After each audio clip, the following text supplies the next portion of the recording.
What's going on, everybody? This is Marie and Reso saying hello and welcome back to another video. So today we have a death battle, and it is Aang versus Edward Elric. I don't know who either one of them are. I just know Aang is from. He says Avatar versus Full Metal Alchemist. Now I know Full Metal Alchemist. I know what an alchemist is. No, that's the name of the show. Oh. It's an anime called Full Metal Alchemist. Sorry guys, I know a lot of you want us to actually know exactly what it is that we're doing, but that's why it's a reaction. It's okay. I know some of it. Okay, I don't need to know everything. I ain't trying to major in this type of stuff. But yeah, Aang, I do know him from Avatar. And like the cartoon, I watched the whole cartoon because I thought it was dope. A lot of people didn't like the movie Avatar for some reason. I actually thought it was fine. I liked it. I don't know what was wrong. I don't know. Did you guys like Avatar, the movie or like not? the blue people? Bruh. No, not them. You said Avatar. That was my first thought. Okay, it's The Last Airbender. Oh, Avatar, okay. The Last Airbender. Okay, I've heard of The Last Airbender. So. Yes. Now that's him. He has like the arrow. He's bald head, got the arrow. Yeah, him. That's who this is. So just going based off of that, I'm going to already pick Aang. I'm just already gonna say it and pick him already off the bat. I'm gonna be clearly undecided until they go ahead and go through these specs. So I'll give you my answer after that. Yeah. So we're going to go ahead and get right into this video. But before we do that, make sure you like, comment, subscribe, and hit that notification bell. And just stay up on what we got coming out, especially since we're back to regular scheduled program. Boom. So here we go. The elements make up every aspect of the world we live in, and no average person can tame them. But somehow these kids can master them with a vengeance. Like Aang, the Avatar. And Edward Elric, the Full Metal Alchemist. He's Wiz and I'm Boomstick. And it's our job to analyze their weapons, armor, and skills to find out who would win a death battle. Water. Earth. Fire. Air. Heart. Once the four nations lived in harmony, and some of their citizens could even learn to bend their nation's element. But only the Avatar could master all four, and it's their duty to protect the balance between these nations. And since there's always gotta be an Avatar around, a new one is born whenever the last one dies. But everything changed when the Fire Nation attacked. Attempting to conquer the other three nations, the Avatar would inevitably be their greatest obstacle.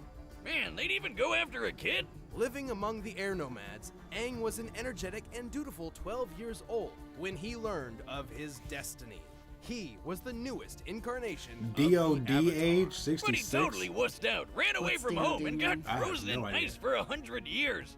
What the hell? That's not what I'd do if I found out I was an awesome elemental badass. I'd definitely find a way to make money off that. Boomstick, he's 12.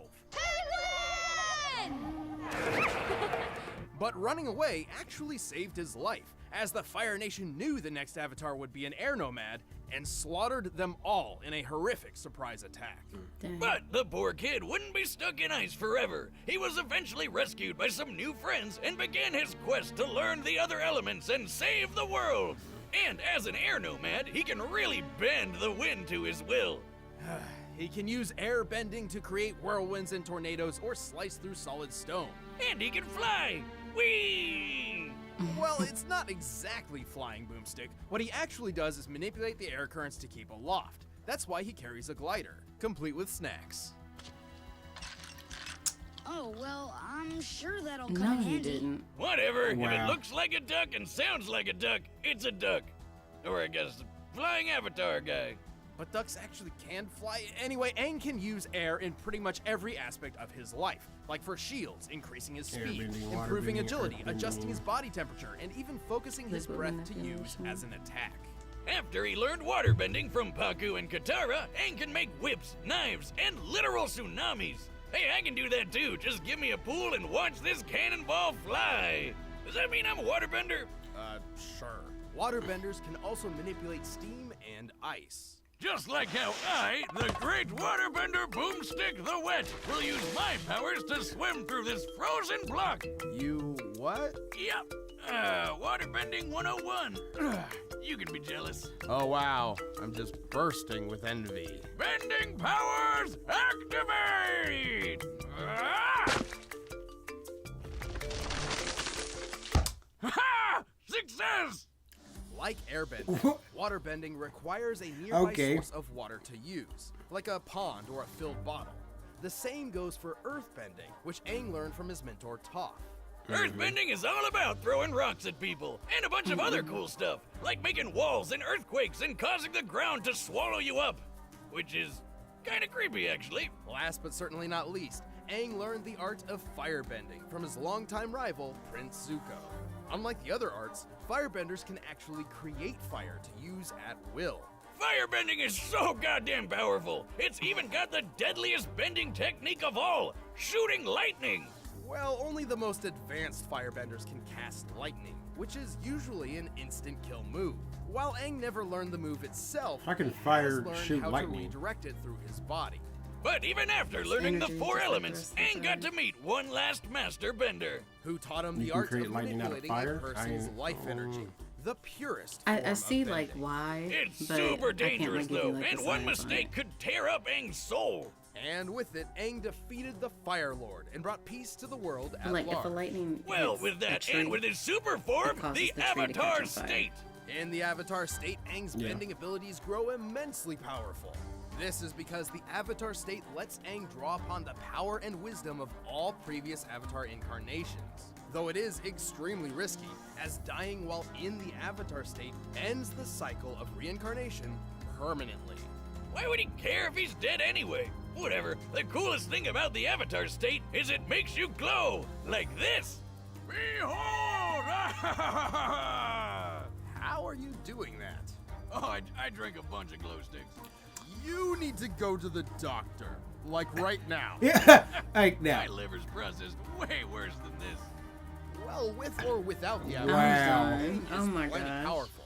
He has the ability to move gigantic stone columns and even carve canyons around an entire city.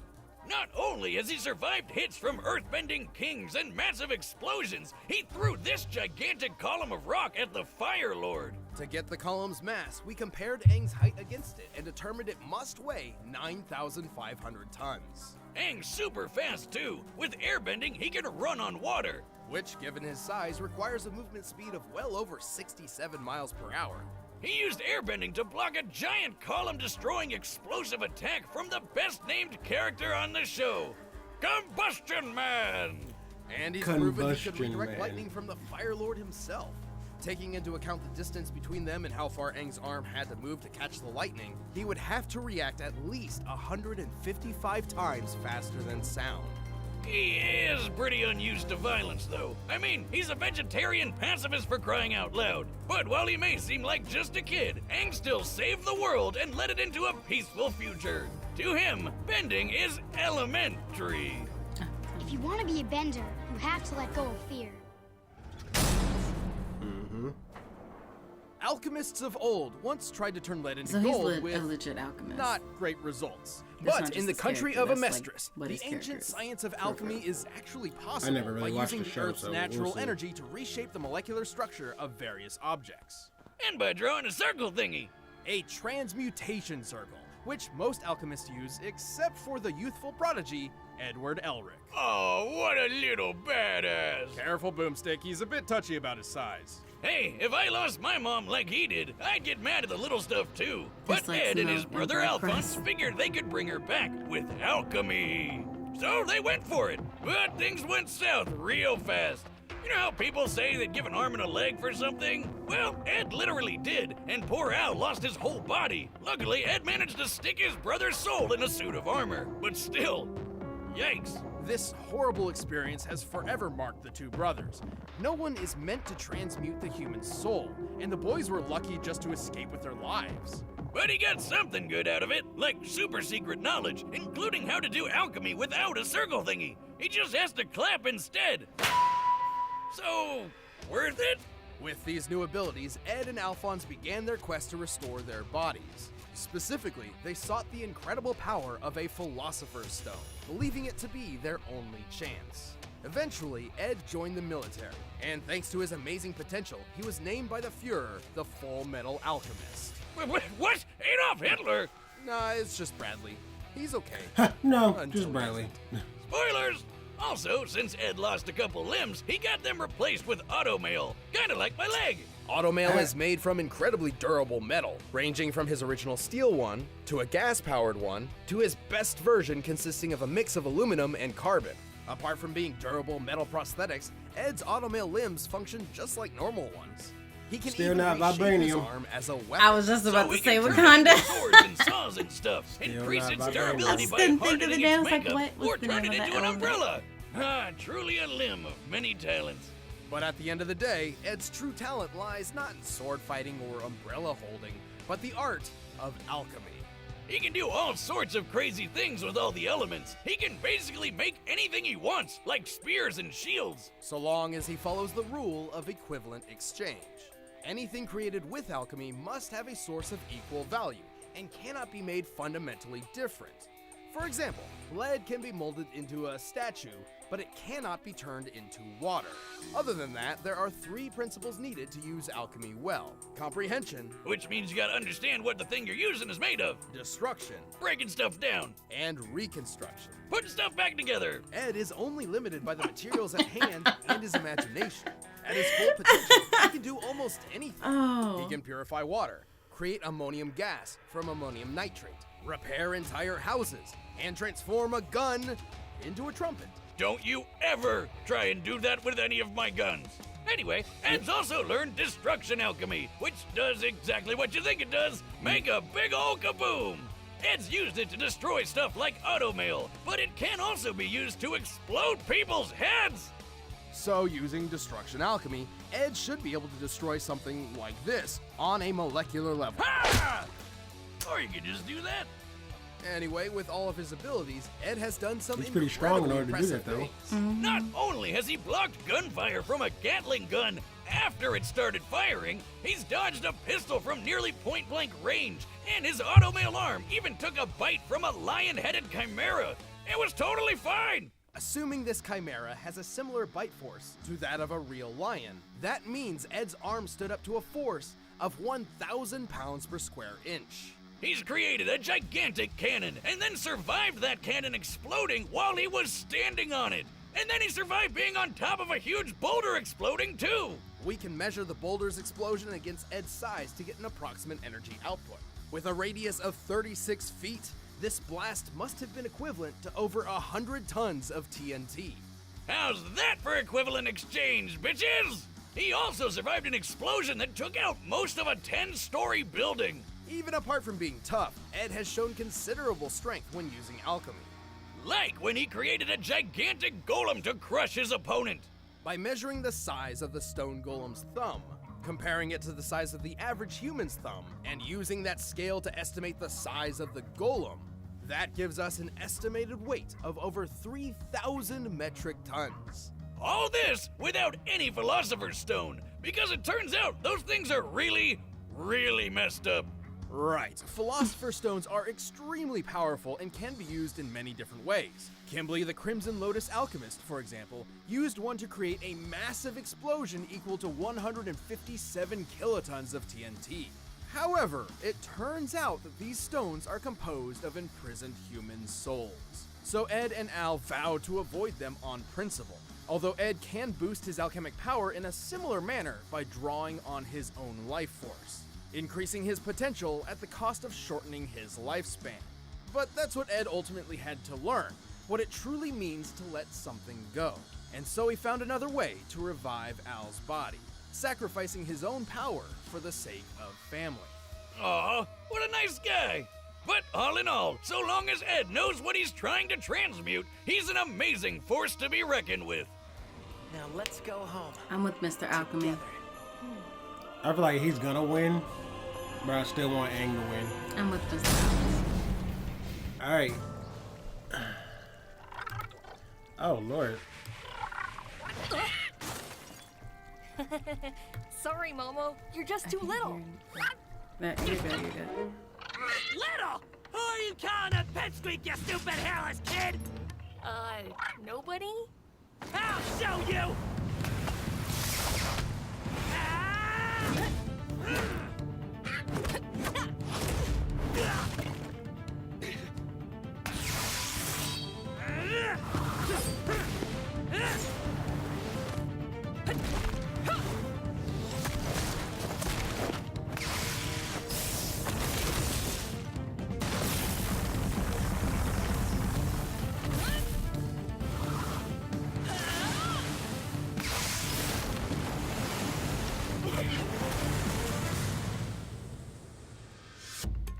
You know, there are actually a lot of advantages to being short.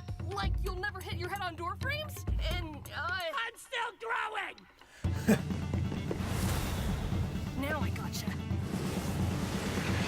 I'm done. I ain't even him. No. You idiot. Oh no! I'm sorry! A classic misdirection. That's advantage Elric! Ha! Damn it!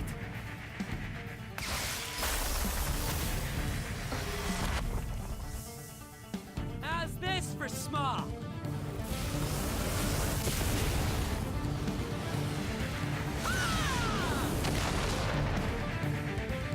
What kind of alchemy is that?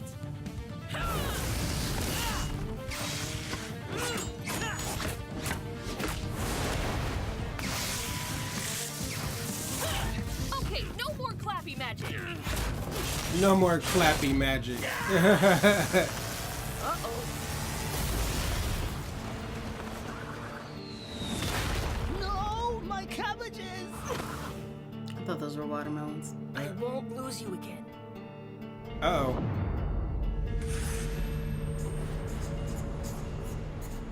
There you are! Nice try, Shorty!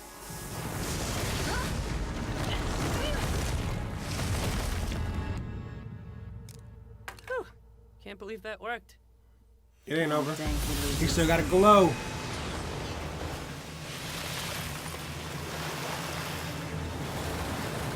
This ends now.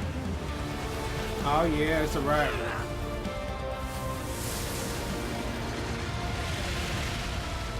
At least I'm taller than you. You left me no choice. KO. Looks like Ed didn't have a leg to stand on. Good job, I Aang. guess. Ed Or may an have arm. been more quick-witted and inventive, and he certainly had more combat experience. But Aang's bending abilities were far more versatile and readily available than combat alchemy. Yeah, it had cool stuff like cannons and gun trumpets, but Aang was fast enough to react to lightning, which is way faster than dodging a measly bullet. Recall how Ed survived an explosion that destroyed most of a 10-story building. By examining the size of the building and thus the volume of the conical explosion, this blast must have equaled about 30 kilotons of TNT. That's cool, but Aang did way more when he carved up a circle around that city in Avatar State. The force to blast such a huge ravine around the city of Yu Dao was a massive undertaking. By measuring the width, length, and depth of the affected area compared to the size of the city, we found it would take almost 160 kilotons of TNT to pull that off. More than 5 times greater than Ed's best durability feat. So Aang definitely has You the see, they stuff didn't- to they didn't crush Ed's mention that in the automail beginning. arm and the rest of him. Granted, Ed could reach this sort of power by sacrificing his life force. Remember Kimberly's explosion, the one empowered by a Philosopher's Stone, a blast worth 157 kilotons of TNT? That's almost identical to Aang's feat. Okay. And theoretically, Ed could have been capable of this level of power. Theoretically. However, a Philosopher's Stone uses many souls, while Ed could only draw from his one. Not to mention, drawing from his own life force meant his power-up had a very short and dangerous duration limit compared to the Avatar state, which has no such limit. But even so, Ed's tactics and creativity kept him in the fight, yet the Avatar's speed, power, and versatility was too much for him. Aang may be a pacifist in canon and would hardly kill anyone, but unleashing his full power is a sight to behold. Just when Ed thought he had the hang of it, he alchemist the mark. The winner is Well Avatar done. Aang. That was a reach. Thanks for watching. Right. All right, guys. So as you saw, Aang won. Woohoo! Got another one right. Oh, took my whole glasses off. Yeah, but see, I've noticed what they do. They leave out certain stuff when they're describing them, and then at the end bring it up to be like, oh yeah, this is why he won, because even though Ed could do this amount of tons, a feat that Aang did could do 100 times that. I was like, yeah, but they didn't even mention it in the beginning. But they don't give us like the math to back up everything until whoever's lost. Yes, but they'll give us some math in the beginning, but not the most important piece. Yeah, that could have actually let us predict. Exactly. I know what y'all tricks is now. But yeah, guys, that's gonna do it for this video. Who did you want to win? Aang, or was you for Edward? Leave it down below. But yep, that's gonna do it. We are out.